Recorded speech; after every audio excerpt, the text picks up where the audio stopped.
नमस्कार साथियों, मैं सचिन शर्मा चंबल की धरती से उभरते हुए चैनल जय हिंद सक्सेस मीडिया की एक और नई वीडियो में आपका स्वागत करता हूं। गुरुकुल नहीं जा पा रहे हैं तो गुरुकुल को घर ले आइए। और ऐसे बहुत सारे मॉडल हैं हमारे पास जहां मैंने देखा कि माता पिता ने घर पे ही बच्चों के लिए ऐसा वातावरण पैदा कर दिया। आप किसी भी इस्लामिक बच्चे से पूछिए, वो आपको बताएगा अल्लाह ताला कौन है, वो आपको बताएगा मोहम्मद साहब कौन है, वो आपको बताएगा कलमे क्या क्या है, वो आपको बताएगा कुरान क्या है, वो आपको हदीसें पढ़ के बताएगा, वो आपको आयतें सुनाएगा। लेकिन आप किसी भी सनातन धर्मी के बच्चे से पूछिए तो वो जिंगल बेल तो सुना देगा, लेकिन भगवत गीता का एक भी श्लोक नहीं सुना पाएगा।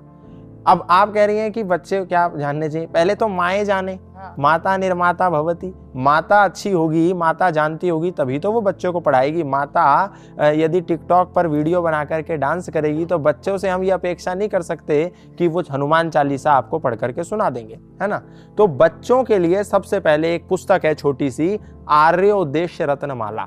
ये पुस्तक जो है इसमें 100 डेफिनेशंस हैं। जैसे पहली डेफिनेशन धर्म की, दूसरी डेफिनेशन अधर्म की, तीसरी डेफिनेशन ईश्वर की, चौथी डेफिनेशन विद्या की, पांचवी अविद्या की। ऐसे सारे जो मूल सनातन संस्कृति है उसकी जो मुख्य परिभाषाएं हैं, वेदोक्त परिभाषाएं हैं, सत्य आधारित परिभाषाएं हैं, विद्या पर आधारित परिभाषाएं हैं और ज्ञान आधारित परिभाषाएं हैं, वो आर्योद्देश्य रत्नमाला में है। आपके बच्चे को पता होना चाहिए कि धर्म क्या है, उसको पता होना चाहिए ईश्वर क्या है, उसको पता होना चाहिए सत्य क्या है, उसको पता होना चाहिए स्वर्ग क्या है, उसको पता होना चाहिए नरक क्या है, उसको पता होना चाहिए पाप क्या है और पुण्य क्या है, ताकि उसको संसार में, इस समाज में कोई भी ढोंगी, कोई भी पापी, कोई भी दुराचारी, कोई भी अत्याचारी उसको ठग ना पाए।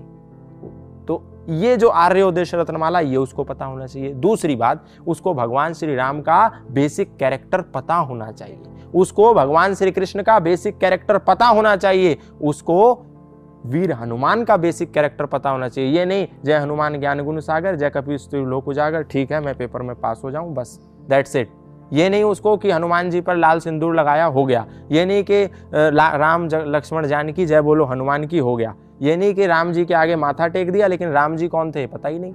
और जब ये पता नहीं होता तो घर में भाई भाई से लड़ता है, जब ये पता नहीं होता तो बेटा अपनी माँ से लड़ता है, जब ये पता नहीं होता तो पति और पत्नी में आपस में विवाद होता है। लेकिन जब उनको राम जी के सामने मस्तक झुकाने से पहले ये पता होगा मर्यादा पुरुषोत्तम श्री राम का वास्तविक चरित्र क्या था, तो हर घर में श्रेष्ठ भ्राता पैदा होंगे, हर घर में श्रेष्ठ माता पैदा होगी, हर घर में श्रेष्ठ भाई पैदा होंगे, हर घर में श्रेष्ठ पुत्र पैदा होंगे और हर घर में श्रेष्ठ पिता पैदा होंगे। तो हर नौजवान को, आपके हर बच्चे को कम से कम भगवत गीता के 50 श्लोक आने चाहिए, उसको हनुमान चालीसा आनी चाहिए, उसको आपके पूर्वजों का चरित्र पता होना चाहिए। क्योंकि नहीं पता होगा तो कोई भी बोलेगा जाओ 9 गजा पीर पे चादर चढ़ाओ, आपके बच्चे को पता ही नहीं, क्योंकि वो तो राम को, हनुमान को, कृष्ण को और 9 गजा पीर को, गाजी बाबा को और मोइनुद्दीन चिश्ती को, सबको एक ही श्रृंखला में रखता होगा।